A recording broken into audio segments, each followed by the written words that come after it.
परिवार से वो थे, और जब मैं अपने घर में आया करता था वही झोपड़ा मुझे नजर आता था। मुझे समझ नहीं आता था कि इतना बड़ा अंतर क्यों है, इतना बड़ा फर्क क्यों है, आखिर हम क्यों अमीर नहीं है, आखिर क्यों हमारे जिंदगी में इतनी सारी खुशियां नहीं है। मेरी मम्मी उस समय दोस्तों मुझे एक ही बात कहा करती थी कि बेटा अगर कुछ पढ़ लिख गया, तू कुछ बन गया तो शायद हमारे घर की हालत ठीक हो जाएगी, हमारे घर की गरीबी दूर हो जाएगी, हमारे घर में भी खुशियां आ जाएंगी। मुझे नहीं मालूम था जिंदगी में क्या करना था। मेरी मम्मी ने सिर्फ इतना अगर मुझे बोला कि अगर तू पढ़ लिख गया, तू कुछ बन गया तो शायद हमारा जीवन बदल जाएगा। दोस्तों मुझे समझ में नहीं आया कि मुझे मेरे जीवन को बदलने के लिए क्या करना है, मुझे जिंदगी में क्या करने की जरूरत है। मुझे एक बात समझ में आ गई थी कि अगर मैं पढ़ लिख गया तो हमारे घर की तकलीफ कम हो जाएगी। लोग 2 घंटे पढ़ते हैं, 4 घंटे पढ़ते हैं, 5 घंटे पढ़ते हैं, मैं 16 घंटे 18 घंटे पढ़ने वाला लड़का बन गया। दिन रात कॉपी और किताबों के भीतर घुस गया। रात के 2 बजे भी अगर उठता था तो सिर्फ हाथ में किताब मेरे सामने नजर आती थी। मेरी मम्मी मुझे बोला करती थी लड़का पागल हो गया है, लड़का पागल हो गया कि दिन रात किताबों के भीतर घुसा पड़ा। लेकिन मेरे दिमाग में सिर्फ एक ही बात समझ में आ गई थी, अगर मैं पढ़ लिख गया तो मेरे घर की तकलीफ दूर हो जाएगी। क्योंकि दोस्तों मैंने देखा था जब स्कूल के भीतर, जब स्कूल में पेरेंट्स मीटिंग होती थी तो सब बच्चों के माँ बाप उस पेरेंट्स मीटिंग में अपने बच्चों का हालचाल पूछने स्कूल जाया करते थे। मेरे मम्मी पापा नहीं आते थे। मेरे पिताजी घर को चलाने के लिए, ताकि 2 वक्त का खाना उनके घर में उनके बच्चे खा सकें, उनका परिवार ठीक से चल सके, कभी दिल्ली, कभी गुड़गांव, कभी हैदराबाद, कभी चंडीगढ़, पता नहीं कितने सारे शहरों में रहते थे। ठीक से पापा का चेहरा भी कभी दिखाई नहीं देता था। महीने में कभी एक बार कभी आते थे, शाम में आते थे और रात भर खाली रुकते थे और अगले दिन फिर चले जाते थे। मैं यही सोचा करता था कि दूसरे जो बच्चे उनके मम्मी पापा उनके साथ में रहते, मेरे पापा मेरे साथ क्यों नहीं रहते। मुझे इतना ही समझ में आ गया कि शायद अगर मैं पढ़ लिख गया तो पैसा कमाने के लिए मेरे पापा को बाहर जाने की जरूरत नहीं पड़ेगी, जिंदगी में मैं ही कुछ कर लूंगा। दिन रात लगातार पढ़ता था, दिन रात लगातार पढ़ के कुछ लाइफ में कुछ करने के बारे में सोचता था, लगातार आगे बढ़ता चला गया। दोस्तों इंजीनियरिंग में एडमिशन मिल गया और लगा कि शायद जिंदगी अब यहां से बदल जाएगी। घर वालों को भी विश्वास होने लगा कि हाँ वाकई में जीवन बहुत बदल जाएगा। पहली बार दोस्तों सिक्योर लाइफ का प्लान आज से कई साल पहले सत्येंद्र प्रसाद जी के माध्यम से मुझे सुनने का मौका मिला। मैं एहसानमंद हूं उनका। मैं जरूर चाहूंगा दोस्तों अब तक की सबसे शानदार तालियां उनके लिए दोस्तों जरूर बजाई जाए, सत्येंद्र प्रसाद जी के लिए।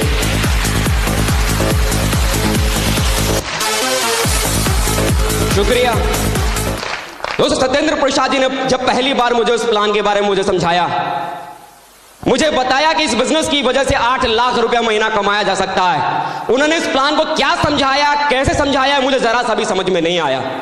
लेकिन एक बात दोस्तों मेरे दिमाग में समझ में आई थी, जो उन्होंने अंत में बोला कि यहां से आप कमा सकते हो 2 लाख रुपया सप्ताह, आपको मिलेगा 8 लाख रुपया महीना। जिंदगी में मैं पैसा ही कमाना चाहता था, मैं जीवन को बदलने के बारे में सोच रहा था, और मुझे लगा कि यहां से 8 लाख रुपए वाकई में कमाया जा सकता है। लेकिन दूसरे पल मैं दिमाग में एक बात और सोच रहा था कि मैं इंजीनियरिंग कर रहा हूं, इंजीनियरिंग को करने के बावजूद भी मैं आने वाले कल में मैं साल का भी 8 लाख रुपए कमा पाऊंगा कि नहीं कमा पाऊंगा। लेकिन ये मुझे महीने का 8 लाख रुपए कमाने की बात बता रहे थे। लेकिन दोस्तों जिंदगी में अगर अपने माँ बाप के बाद अगर दुनिया में सबसे ज्यादा अगर किसी शख्स पर अगर मैं यकीन करता था, क्योंकि सत्येंद्र प्रसाद जी मेरे बहुत करीब थे, मेरे बहुत नजदीकी थे, तो दोस्तों वो शख्स का नाम सत्येंद्र प्रसाद है, जिन पर मैं अपने माँ बाप के बाद सबसे ज्यादा मैं भरोसा करता था। मुझे एक ही बात समझ में आई कि सामने वाला व्यक्ति यदि इस बिजनेस के बारे में यदि मुझे बता रहे हैं, यदि वो कह रहे हैं कि इस बिजनेस की वजह से जिंदगी बदल सकती है, तो कुछ सच हो या ना हो, यह बात सच जरूर हो सकती है कि इस बिजनेस की वजह से महीने का 8 लाख रुपया आ सकता है। उनके कहने की वजह से मैंने दोस्तों इस बिजनेस को मैंने ज्वाइन कर लिया। मुझे नहीं मालूम था कि ये बिजनेस क्या है, मुझे नहीं मालूम था कि जिंदगी वाकई में बदल जाएगी, मुझे नहीं मालूम था कि सचमुच में जीवन में क्या हो सकता है। जैसे जैसे वो बोलते चले गए, वो कहा करते थे कि अजय जी ट्रेनिंग में जाओ, मैं रेगुलर ट्रेनिंग में जाता था। कहते थे अजय जी प्लान में जाओ, मैं रेगुलर प्लान में जाता था। कहते थे कि अजय जी इस तरह के जब भी किसी फंक्शन में हो, हर फंक्शन में आप लगातार जाते चले जाओ। हर फंक्शन में लगातार जाता चला गया। महीनों गुजर गया ट्रेनिंग में जाते जाते, महीनों गुजर गए प्लान में जाते जाते, महीनों गुजर गए इस तरह के कई सारे सेमिनार में आते आते। सिस्टम जो कहता था मैं लगातार करता चला जाता था। लेकिन दोस्तों फिर भी जिंदगी में कहीं से कोई भी रास्ता समझ में नहीं आ रहा था। मैं हर बार फंक्शन में आता था, बहुत सारे लोग स्टेज के ऊपर सम्मान लेते थे, बहुत सारे लोग स्टेज के ऊपर रिकॉग्निशन लेते थे, मेरा उसमें कहीं कोई नंबर ही नहीं आता था। महीनों के बाद सालों गुजर गए, कई साल गुजर गए, और एक समय के बाद मुझे मेरे मन में ही लगने लगा कि शायद ये बिजनेस मेरे लिए बना नहीं। मुझे लगने लगा कि शायद दूसरे लोग जो मेहनत करके जिन्होंने अपनी जिंदगी को बदला है, शायद उनकी किस्मत बहुत अच्छी थी जिनकी वजह से उनका जीवन बदल गया। लेकिन लगता है मेरे नसीब की रेखाओं में ये सिक्योर लाइफ में डायमंड बनना मेरे जीवन में है नहीं। मैं फर्स्ट इनिंग का वो व्यक्ति आपसे बात कर रहा हूं जो पहली शुरुआत में ही फेल हो गया था। मैं पहली शुरुआत में फेल हो गया था। मुझे कहीं किसी एंगल से मुझे नहीं लग रहा था कि मैं वाकई में कभी सफल हो सकता हूं। किसी एंगल से मुझे नहीं लग रहा था कि वाकई में मैं कभी कामयाब भी बन पाऊंगा। मेरे अपलाइन हमेशा मेरे कंधे की तरफ पीठ ठोकते थे और कहते थे अजय कुछ कर अजय। लेकिन मुझे कुछ भी समझ में नहीं आता था कि मैं क्या करूं। लगातार संडे में आता था, लगातार फ्राइडे में आता था, लगातार फंक्शन में आता था, मुझे फिर भी समझ में नहीं आता था कि मैं क्या करूं। एक समय ऐसा आया कि जहां मेरे मन में मुझे आया कि इस बिजनेस को मुझे छोड़ देना चाहिए। मेरे मन में आया कि ये बिजनेस मेरे लिए बिल्कुल बना नहीं है। मैं छोड़ने के बारे में दोस्तों फैसला ही कर रहा था। एक बार फिर से मेरे गुरुओं का आशीर्वाद मिला और मुझे ट्रेनर बना दिया। मुझे लोगों को सिखाने का मौका दिया कि लोगों को बताओ कि सिक्योर लाइफ बिजनेस कैसे करना है, क्योंकि आपने बहुत समय तक सिक्योर लाइफ में काम किया है। जिस लड़के ने कभी जिंदगी में खुद कभी 1 रुपया सिक्योर लाइफ से नहीं कमाया, उसे काम दिया कि लोगों को सिखाओ कि सिक्योर लाइफ में काम करके पैसा कैसे कमाते हैं। मैं दोस्तों निकल पड़ा लोगों को सिखाने के लिए। मैं निकल पड़ा सिस्टम की जो बातें थी उन बातों को खाली बताने के लिए। मैं सिस्टम की बातों को लोगों को बताता चला गया और लोग सिस्टम की बातों को मानकर उसके ऊपर काम करके लगातार वो आगे बढ़ते चले गए। और उनमें से कई सारे लोगों को मैंने देखा, कोई 20,000 महीना कमाने वाला बन गया, कोई 50,000 महीना कमाने वाला बन गया, कोई लाख रुपए कमाने वाला महीना बन गया, कोई 1.5 लाख रुपए महीना कमाने वाला बन गया, कोई 2 लाख रुपए महीना कमाने वाला बन गया। लेकिन मैं उस समय भी सिर्फ सोच रहा था कि पता नहीं ये सारी की सारी चीजें काम करती है कि नहीं। उस समय में मेरे दिमाग में आ रहा था कि पता नहीं यहां से लोग वाकई में कामयाब होते हैं कि नहीं। लेकिन जब दोस्तों जिन लोगों को मैंने सिखाया था, जिन लोगों को मैंने सिस्टम की बातों को बताया था और जिन लोगों ने उन बातों को मानकर अपनी जिंदगी को बदल लिया था, उनकी जिंदगी को बदलने के बाद दोस्तों एक बात मेरे दिल और दिमाग में तो घुस गई थी कि अगर सिस्टम की बातों को जो मैंने इन लोगों को बताया, अगर इन लोगों ने अगर इस बात को मान लिया और इनका जीवन अगर बदल गया, तो अगर मैं भी अगर इन बातों को अगर मान लूंगा तो शायद मेरा भी जीवन बदल जाएगा। और उस दिन से दोस्तों एक मिशन बनाकर इस बिजनेस की मैंने शुरुआत करने की कोशिश।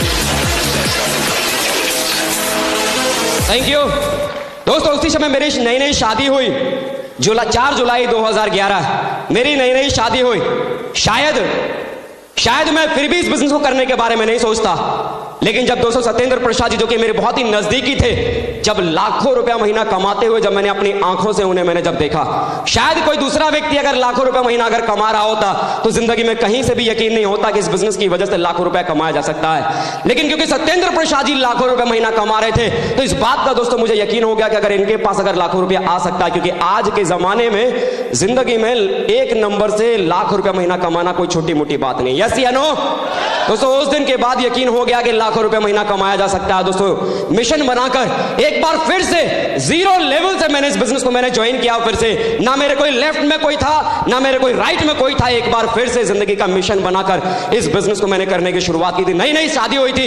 एक बात मैंने खाली दिमाग में रख ली थी कि आज यदि मैं सत्येंद्र प्रसाद जी की बात को अगर मान लेता हूं कि जिंदगी में कुछ बन पाऊं या नहीं बन पाऊं, लेकिन अगर इन्होंने लाखों रुपए कमाने की शुरुआत अगर कर दी है, तो आने वाले कल में अगर इनकी बात को मानने के बाद अगर लाखों रुपए कमाने वाला अगर व्यक्ति मैं बन गया, तो मैं जिंदगी में अपने बाप के बाद अगर किसी की बात अगर मैं किसी की मानूंगा तो उस व्यक्ति का नाम सिर्फ और सिर्फ सत्येंद्र प्रसाद होगा। सिर्फ और सिर्फ सत्येंद्र प्रसाद होगा। दोस्तों सिर्फ ठान लिया कि एक बार पिताजी की कही हुई बात कट जाएगी, लेकिन सत्येंद्र प्रसाद जी ने जो बात कह दी, पत्थर की लकीर साला कट जाएगा लेकिन बात नहीं कटेगी। बंदा वही बात पूरी करके दिखाएगा। नई शादी हुई। सत्येंद्र प्रसाद सिर्फ 7 दिन दोस्तों मेरी शादी किए हुए थे। सत्येंद्र प्रसाद जी ने बोला कि देख, अगर तो बिजनेस को करना चाहता है, जा समस्तीपुर, डट जा वहां पर, तेरा बिजनेस बहुत बड़ा चल जाएगा। मुझे समझ में नहीं आया उन्होंने क्या बोल दिया। 7 दिन सिर्फ शादी के हुए थे और बोल दिया समस्तीपुर जा, वहां जाके काम करने की शुरुआत की। दोस्तों लेकिन कसम खा ली थी कि शायद किसी की बात कट जाएगी, लेकिन इनकी बात नहीं कटेगी। उनके कहने के अनुसार मैं समस्तीपुर चला गया। समस्तीपुर में मुझे मेरे साथ अविनाश जी के साथ मुझे काम करने का मौका मिला, जो स्टेशन मास्टर थे वहां के। मुझे नहीं मालूम था कि दोबारा मुझे कैसे शुरुआत करनी है। मुझे नहीं मालूम था कि पता नहीं मैं सफल हो पाऊंगा कि नहीं हो पाऊंगा। मुझे नहीं मालूम था कि इस बार जिंदगी में कुछ बन पाऊंगा कि नहीं बन पाऊंगा, क्योंकि मैं जिंदगी में पहली शुरुआत सिक्योर लाइफ में एक फेलियर के तौर पर मैं कर चुका था। मैं वो आदमी था जो सिक्योर लाइफ छोड़ चुका था। मैं वो आदमी था जो मान चुका था कि सिक्योर लाइफ मेरे जैसे मामूली से लड़के के लिए बना हुआ नहीं है। मैं मान चुका था कि सिक्योर लाइफ के भीतर मैं कभी जिंदगी में डायमंड बन नहीं सकता। लेकिन मुझे उस शख्स सत्येंद्र प्रसाद जी के ऊपर विश्वास था। उन्होंने बोला कि लगातार लोगों को प्लान बताओ, उन्होंने बोला कि लगातार वहां पर रह के काम कर। लोगों को दोस्तों प्लान बताना शुरू किया। लोग बोलने लगे कि भाई साहब, इस कंपनी को लेकर आप इस बिहार के भीतर आए हो, अरे इस बिहार में कितनी सारी कंपनियां आई और कितनी सारी चले गई, पता नहीं आप आज आए हो, आपका पता भी नहीं चलेगा, कितने दिन बाद आप गायब हो जाओगे। अरे आज आप आए हो, अभी कुछ दिन पहले ही कोई कंपनी गई है और आप कहते हो कि आपकी वाली चल जाएगी। आप ये आज लेके आए हो। भाई साहब, ये सूट पैंट सूट कोट बेचने वाला कंपनी ढेर सारी इधर आई, किसी ने कोई कारनामा नहीं करके दिखाया, आप भी बहुत जल्दी निकल जाने वाले हो। मन फिर से मायूस हो जाता था, फिर से लगता था कि पता नहीं यहां कुछ हो पाएगा कि नहीं हो पाएगा। लेकिन सत्येंद्र प्रसाद जी वहीं कहा करते थे कि अजय पंडित, विश्वास कर, आज तेरी जो गरीब जिंदगी है, अगर आज तू वहां पर धीरज बना के अगर तू रुक गया तो आने वाले कल में आसमान के सितारे के ऊपर भी तेरा नाम लिखा होगा। खाली तू आज विश्वास कर। दोस्तों, जब उस शहर में जब मैं गया था, कहने की अगर बात करूं तो खाली एक जोड़ी खाली कपड़ा लेके गया था। नई शादी हुई थी तो पैर लगाई में 3-4 हजार रुपए मुझे मिले थे। उन 3-4 हजार रुपए को मैं लेके गया था। पहले महीने अविनाश जी के घर में रहा, कारण कि खर्चे के लिए मेरे पास पैसा ही नहीं था। पैसा ही खर्चे के लिए जेब में था नहीं, कहां से रूम का किराया लेता। लेकिन कितने दिन उनके पास रह सकता था। 1 महीना मैंने उनके घर गुजारा। दूसरे महीने जब 1200 रुपए का कमरे का किराया लिया, मुझे इस बात का भी यकीन नहीं था कि अगला महीना में मैं कमरे का किराया मैं चुका पाऊंगा भी कि नहीं चुका पाऊंगा। वो पैर लगाई के 3-4 हजार रुपए खाने में और कमरे के किराए में निकालने में निकल जाते थे। समझ में नहीं आता था कि जिंदगी कैसे चलेगी। जब मेरे पापा मुझे फोन किया करते थे, मुझसे पूछा करते थे, बेटा पैसे की कोई दिक्कत तो नहीं है, किस मुंह से उनसे बोलता। क्योंकि जिंदगी में हर मुश्किल परेशानी में जब भी पैसे के लिए मैंने मुंह खोला कि पापा मुझे 5 रुपया चाहिए, कभी जिंदगी में मेरे पापा ने मुझे 5 रुपया नहीं, बल्कि दोस्तों मुझे बदले में 10 रुपया दिया। कभी जितना मैंने मांगा उससे कम मुझे मेरे पापा ने कभी नहीं दिया। किस मुंह से मैं उनसे बोलता कि पैसे की वाकई में इतनी कंगाली है, पैसे की वाकई में इतनी कमी है। मैं उनसे बोलता था क्योंकि मैं जानता था कि आज तक जिंदगी में खाली मैंने उनसे मांगा ही मांगा है, अपने दम से मैंने क्या किया। उस दिन दोस्तों मैंने सिर्फ सोच लिया कि चाहे कुछ भी हो जाए, चाहे कितनी भी परिस्थिति खराब हो जाए, लेकिन अब जो भी कुछ करना है दोस्तों अपने दम से करना है और अपने अपलाइन के दम से करना है। दोस्तों, कई बार ऐसा भी समय आता था कि खाने के लिए जेब में पैसा भी नहीं हुआ करता था। बाजार से मैगी खरीद के अपने घर में रखता था और रात के 12 बजे जब सुबह 6 बजे घर से निकलता था, रात के 12 बजे जब घर में घुसता था तो रात के 12 बजे जब वो 5 रुपए की मैगी जब बना के मैं खाता था तो मेरी बीवी मुझे फोन करके मुझे बोलती थी, क्या बनाया है? मैं कहता था मैगी बनाया है। बोला क्यों, और कुछ था नहीं क्या? मैं यही कह के टाल देता था कि शाम को ही मैंने खाया है, भूख नहीं लगी थी इसीलिए मैगी बना के खा लिया। कैसे बोलता, जिस लड़के से तू उम्मीद बना के शादी करके मेरे साथ आई है, उस लड़के के पास तो अपना पेट पालने के लिए पैसा नहीं है, तेरा पेट कैसे पालूंगा? कैसे मैं उसको बताता। लेकिन मन में एक विश्वास था कि अब कुछ ना कुछ तो जरूर करना है, क्योंकि अब नहीं किया तो फिर कब, और ये नहीं किया तो फिर क्या। दोस्तों ठान लिया था कि इस बिजनेस को लगातार करना है। लोगों को दोस्तों लगातार प्लान दिखाने की शुरुआत की। लोग दोस्तों ना करते चले गए, मैं लोगों को प्लान बताता चला गया। लोग ना करते चले गए, मैं लोगों को प्लान बताता चला गया। लोग कहते थे कि नहीं होगा, सत्येंद्र प्रसाद जी कहते थे होगा होगा होगा होगा, तू वहीं रुक, निश्चित ही होगा। तू खाली इस बात का तू खाली विश्वास कर, निश्चित ही होगा। और दोस्तों लगातार लोगों को प्लान बताते चला गया। लोग ना कहते चले गए, मैं प्लान बताता चला गया। लोग ना कहते चले गए, मैंने प्लान बताया, लोगों ने ना बोला, मैंने प्लान बताया, लोगों ने ना बोला, मैंने प्लान बताया, लोगों ने हाँ बोलना शुरू कर दिया। लोग हाँ पे हाँ बोलते चले गए, हाँ पे हाँ बोलते चले गए। और आज पूरे हिंदुस्तान के भीतर 10,000 लोग आज मेरे साथ कंधे से कंधा मिलाकर पूरे हिंदुस्तान में आज मेरे साथ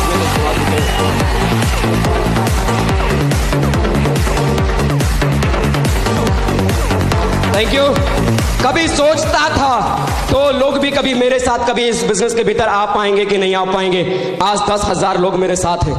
दोस्तों जब इस बिजनेस को जब करने की शुरुआत की थी, बहुत बड़ी कोई सोच नहीं थी, बहुत बड़ा कोई विचार लेके बिजनेस में नहीं आया था।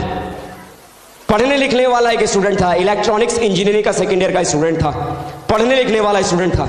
सिर्फ यही सोच के मैं जुड़ा था कि अगर इस बिजनेस की वजह से महीने में अगर मैंने 2,000 रुपए भी अगर कमाने की मैंने शुरुआत कर दी तो कुछ नहीं तो कम से कम मुझे जेब खर्चे के लिए अपनी मम्मी या पापा को परेशान करने की तो जरूरत नहीं पड़ेगी। सिर्फ जेब खर्चे के निकालने की सोच को लेकर आज से 42 महीना पहले दोस्तों इस बिजनेस की शुरुआत की थी।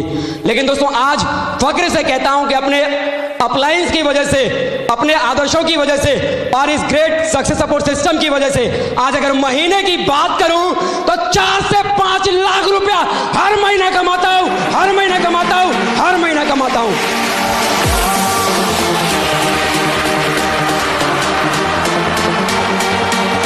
Thank you.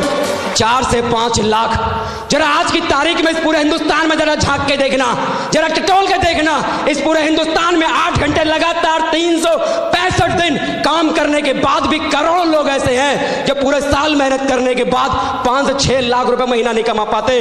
लेकिन आज मैं आपके सामने चीख कर, चिल्ला कर ऐलान कर रहा हूं कि सिस्टम की वजह से महीने का 4 से 5 लाख रुपया आज इस बिजनेस की वजह से आज मैं कमाता हूं।